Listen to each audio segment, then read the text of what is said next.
Pero nakakatawa kasi pinangarap niya talaga magkaroon ng mestisang anak, Tito Boy.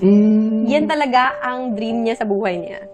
So sinasabi niya parate, ako daw yung natupad niyang pangarap. Kasi meron siyang pinsan na half American.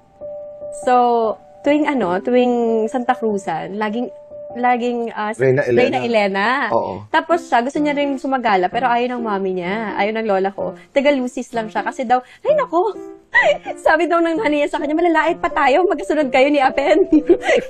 Pinsan niya. Sabi niya, wag na, magkagastosan pa kita, ganyan. So, yung lola ko kasi hindi naman niya minimin. But, Right. syempre, siguro dahil wala rin silang panggastos at that time, so taga-Lucis daw siya. So, habang naglulusis daw siya dun sa pinsan niya, niisip niya, pag nagkaanak ako, mas maganda pa dito kay Apen.